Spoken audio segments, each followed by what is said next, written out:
Hello everyone, আবারও স্বাগত জানাচ্ছি একটা ছোট্ট মিনি ব্লগে। আজকে দিনটা ছিল রবিবার আর এখন সময় ওই সকাল 11টার মতো। আর যেহেতু রবিবার তাই কিন্তু একটু ঘোরাঘুরি খুব প্রয়োজন, বলো, সারা সপ্তাহের ক্লান্তি দূর করার জন্য। আর বাইরে আজকে ভীষণ রোদ, ভীষণ গরম, তাতে কি ছুটির দিন, একটু তো বেরিয়ে আসতেই হবে। আর এখানে যেহেতু সন্ধে 7টার পর প্রায় সব মার্কেট দোকান বন্ধ হয়ে যায়, তাই কিন্তু বিকেলে ঘুরতে বেরিয়ে কোনো কাজ হয় না। মানে ওই দোকানে সারা সপ্তাহের প্রয়োজনীয় টুকিটাকি জিনিস কিনে বাড়ি ফেরা হয়, কিন্তু সেটা বিকেলে বেরোলে আর সম্ভব হয় না, শুধু ঘোরাফেরাটাই হয়।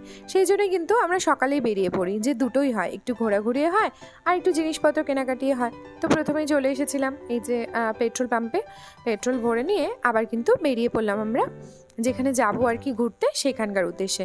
একটা বিশেষ কাজে বেরিয়েছিলাম, আর সেই কাজটা তোমাদের সাথে এর আগের ব্লগে শেয়ারও করেছি। কি কাজে? সেই সকালে ব্রেকফাস্ট করেছি জানো, তারপরে কিন্তু একটু খিদেও পেয়ে গেছিলো। আর ভাবলাম যে সকাল সকাল ঘুরে এসে তারপরে বাড়িতে কিন্তু রেস্ট করি। তো অলরেডি আমাদের কিন্তু সেই জায়গাটিতে পৌঁছতে প্রায় 40 মিনিটস মতো হয়েই গেছিলো। তাই প্রথমেই কিন্তু চলে এসেছি একটা ভালো হোটেল দেখে খাবার জন্য। তো দেখো, এখানে ছিল গুপ্তাস কিচেন, সেটাই চোখে পড়লো, বেশ ভালোও লাগলো সামনে থেকে। আর কি খাবো জানি না, তো দেখো মেনু কার্ডে চোখ বুলিয়েই অর্ডার করে নিলাম সবাই নিজের নিজের পছন্দ মতো খাবার। শুধু মেয়ের জন্য আমি নিয়েছিলাম স্পেশালি স্টিম মোমোটা, কারণ বাকি খাবারগুলো কেমন স্পাইসি হবে সেটা তো বুঝতে পারছি না। তো প্রথমেই দিয়ে দিয়েছিল আমাদেরকে একটা স্যুপটা কিন্তু খেতে দারুণ লাগছিল জানো। আর ওই যে বললাম একটু খিদে পেয়েছিল, সেই জন্য হয়তো আরও ভালো লাগছিলো এই গরম গরম স্যুপটা। তো আমি নিয়েছিলাম চাউমিনটা অতটাও ভালো ছিল না, কারণ চাউমিনটা সেই মোটা নুডলস যেগুলো হয় সেগুলো দিয়েছিল।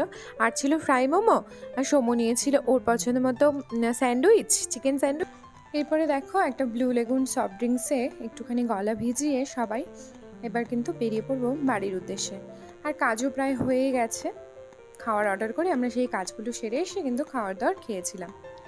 তো রাস্তায় যেতে যেতেই হঠাৎ না একপাশে চোখে পড়লো ডাবের দোকান। আর যেই না চোখে পড়া অমনি দেখো গাড়ি সাইড করে আমরা কিন্তু নেমে তিনজনে তিনটে ডাব নিয়ে নিয়েছি। আর এই গরমে এই ডাব যেন অমৃত লাগছিল জানো। ওই সেই রেস্টুরেন্টে বসে যে সফট ড্রিঙ্কসটা খেয়েছি তার থেকে অনেক ভালো লাগছিল। কেন বলো তো, ডাবের তো পুষ্টিগুণ একটা রয়েইছে, আর এটা বেশ স্বাস্থ্যকর। আর মেয়েও দেখো বেশ ভালো খাচ্ছিল, মিষ্টি মিষ্টি ছিল বলে, আর ও পছন্দও করে, ওকে খাওয়ানোও হয় মাঝে মধ্যে। তো তারপরেই দেখো আরও কিছুটা পথ এগিয়ে এসে ডিগারু পয়েন্ট বলে একটা জায়গা আছে আর কি, সেখানে এরকম নদীর মাছ পাওয়া যায়, মানে এর আগে থেকেও পাওয়া যায়। তো আজকেও দেখলাম আসার পথে বেশ কয়েকটা মাছের দোকান, তো সেখানেই পছন্দ করে এরকম নদীর সেই টাটকা টাটকা মাছ কিন্তু নিয়েছি। দেখো এটা নিয়ে এবার বাড়ি ফিরে রেস্ট করা। ব্যাস এভাবেই শেষ হলো আমাদের সানডেটা। আর ভিডিওটাও এখানে শেষ করছি, দেখা হচ্ছে নতুন ভিডিওতে।